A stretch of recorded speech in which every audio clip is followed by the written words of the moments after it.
இன்னைக்கு முதுமதி சமையலில் வந்து மொச்சப்பயிரை வச்சு ஒரு கூட்டு செய்ய போகிறோம். நான் வந்து ஒரு டம்ளர் மொச்சப்பயிரை வந்து நைட்டே ஊற வச்சு எடுத்துட்டு இதை வந்து இந்த மாதிரி பிதிக்கி எடுத்துடணும். தொழிலாம் எடுத்துட்டு அதுக்கு தேவையான பொருள் சின்ன வெங்காயம் கொஞ்சம் தாளிக்க, மல்லி, கருவேப்பிலை, ஒரே ஒரு தக்காளி, அரைக்கிறதுக்கு தேவையான பொருள் 2 பச்சை மிளகா, 1 ஸ்பூன் வந்து ஜீரகம், ஒரு காசில் தேங்காய், 1/4 சில் வந்து மிளகு, சோம்பு கொஞ்சம் வச்சுருக்கிறேன். இதை வந்து நம்ம அரைச்சிட்டு வந்துடலாம். மசாலா அரைச்சி உள்ளது. இதுக்கு வந்து நம்ம எந்த மசாலா பொடியும் சேர்க்க போகிறதில்ல. இதுதான் இந்த குழம்புக்கு தேவையானது, அரைச்சது மட்டும்தான். இப்போ வந்து கடாயில் வந்து ஒரு செம்பு தண்ணி ஊற்றி வச்சுருக்கிறேன்.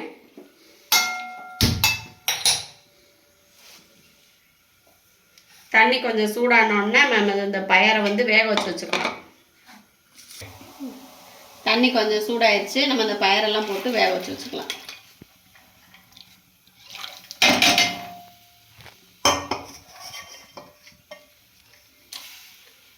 இதுக்கு கொஞ்சமாக உப்பு போட்டு ஒரு மூடி போட்டு வச்சிடலாம். இந்த மொச்சப்பயிருக்கு தேவையான அளவு உப்பு, கல் உப்பு போட்டிருக்கிறேன். இந்த மூடியை போட்டு மூடி வச்சிடலாம். கொஞ்சம் வேகட்டும். ஒரு 5 நிமிஷம் ஆகும் அது வேகிறதுக்கு. கொஞ்சம் பயர் வந்து நல்லா கொதிச்சிருச்சு தண்ணிலாம்.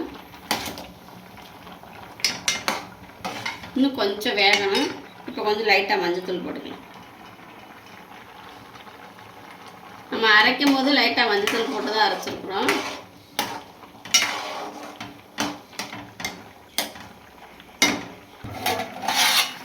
வெந்துருச்சு. இது வெந்துட்டு இருக்கட்டும். நம்ம தாளித்து விட்டுறலாம். நான் அடுப்பு மாற்றிருக்கிறேன். இப்போ வந்து அரைச்ச விழுத போட்டுடலாம். தண்ணிலாம் தேவையில்லை, நம்மளுக்கு இந்த தண்ணியே போதும்.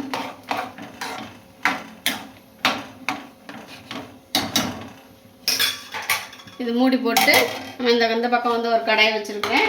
தேவையான அளவு எண்ணெய் ஊற்றிக்கிறேன். ஒரு 2 ஸ்பூன் ஊற்றிருக்கிறேன். எண்ணெய் காஞ்சிருச்சு. 1 ஸ்பூன் வந்து கடுகு உளுந்து பருப்பு,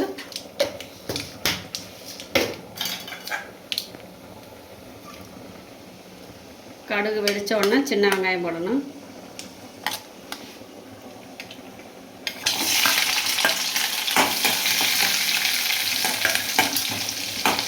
உங்களுக்கு வந்து பருப்பு வந்து ஊறுறது தான் வேலை. 5 நிமிஷம் தான், சீக்கிரம் முடிஞ்சிடும். சிம்பிளான ரெசிபி தான் அது. ஒரு 4-5 காஞ்ச மிளகாய், இப்போ வந்து தக்காளி, ஒரு தக்காளி,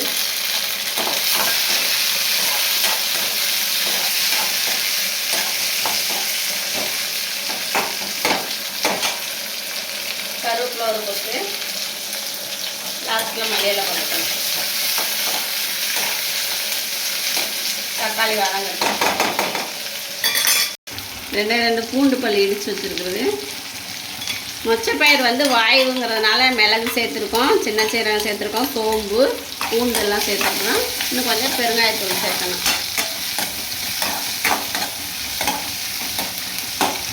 கொஞ்சமாக பெருங்காயத்தூள் போட்டுக்கலாம்.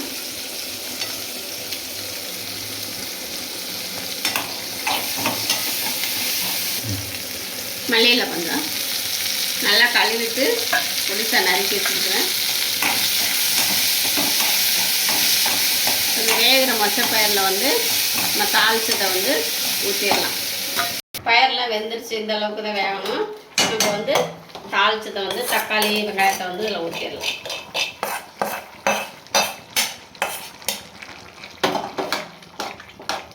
இந்த தண்ணி மட்டும் கொஞ்சம் வற்றினோன்னா சர்வ் பண்ணிடலாம்.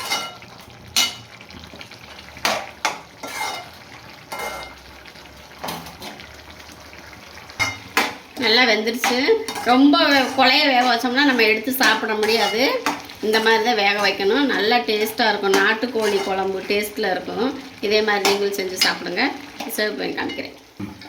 மொச்சப்பயிறு, பிதுக்கு பயிர் கூட்டு வந்து ரெடி ஆயிடுச்சு. இதே மாதிரி நீங்களும் செஞ்சு சாப்பிடுங்க. வீடியோ பிடிச்சிருந்தா லைக் பண்ணுங்கள், ஷேர் பண்ணுங்கள், சப்ஸ்கிரைப் பண்ணுங்கள், பெல் பட்டனால் கொடுங்க. தேங்க்யூ.